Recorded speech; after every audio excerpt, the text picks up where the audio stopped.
महाराष्ट्र की राजनीति में गूंगी गुड़िया टिप्पणी को लेकर नया सियासी विवाद खड़ा हो गया है। भीड़ की कानून व्यवस्था को लेकर एक कार्यक्रम में पत्रकार ने उप मुख्यमंत्री सुनेत्रा पवार से सवाल पूछना चाहा, लेकिन एनसीपी नेता धनंजय मुंडे ने बीच में हस्तक्षेप कर पत्रकार को रोक दिया। इस दौरान सुनेत्रा पवार अपनी सीट से उठकर खड़ी हो गई, जिसके बाद ये वीडियो सोशल मीडिया पर तेजी से वायरल हो गया। घटना के बाद महाराष्ट्र कांग्रेस ने सोशल मीडिया पर पोस्ट करते हुए सवाल उठाया कि सुनेत्रा पवार और कितने दिन गूंगी गुड़िया बनकर रहेगी। कांग्रेस की इस टिप्पणी पर अजित पवार की एनसीपी ने कांग्रेस के इस बयान पर कड़ी आपत्ति जताई।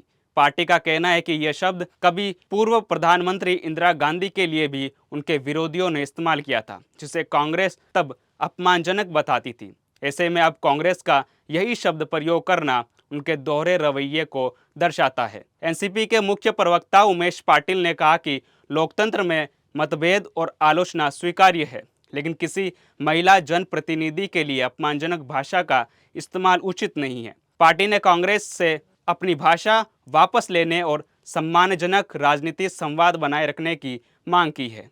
काँग्रेस पक्षाने आमच्या नेत्या राज्याच्या उपमुख्यमंत्री सुनेत्रा वहिनी पवार यांच्या संदर्भानं गुंगी गुडिया अशा पद्धतीचा उल्लेख करून एक ट्विट केलेला आहे। खरं तर गुंगी गुडिया अशा पद्धतीचा शब्दप्रयोग पहिल्यांदा देशाच्या माजी पंतप्रधान भारतरत्न इंदिरा गांधी यांच्या संदर्भानं यापूर्वी काँग्रेसच्या विरोधी पक्षात असलेल्या त्यावेळच्या नेत्यांनी केलेला होता। आपल्याला सर्वांना माहीत आहे की स्वर्गीय इंदिरा गांधी या देशाच्या सर्वाधिक यशस्वी पंतप्रधान म्हणून या देशानं आणि संपूर्ण जगानं पाहिलेला आहे।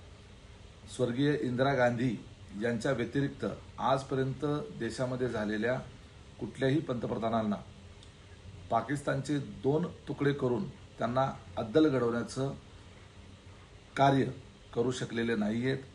अर्थात प्रत्येक नेता आपापल्या जागेवर श्रेष्ठच असतो, परंतु ज्यांचा गुंगी गुडिया म्हणून उल्लेख केला गेला त्यांनी त्यांच्या आयुष्यामध्ये केवढी मोठी कर्तबगारी दाखवली हे स्वर्गीय इंदिरा गांधी यांच्या उदाहरणावरून आपल्याला स्पष्ट दिसतं।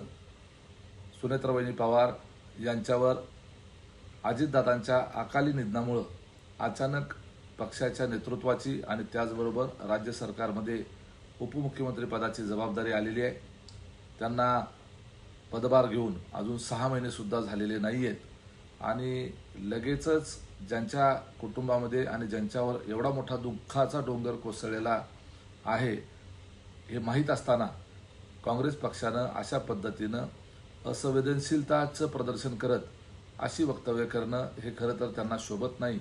एक प्रकारे त्यांनी गुंगी गुडिया हे सुनेत्रा वहिनींच्या संदर्भानं उल्लेख करून काँग्रेसच्या त्यांच्याच नेत्या असलेल्या इंदिरा गांधी यांची सुद्धा एक प्रकारे टिंगल केलेली आहे हे यातून दिसतं। वही सामाजिक कार्यकर्ता अंजलि दमानिया ने भी कांग्रेस की टिप्पणी की आलोचना करते हुए सोशल मीडिया पोस्ट में लिखा कि गूंगी गुड़िया जैसी भाषा किसी भी राजनीति दल को शोभा नहीं देती है।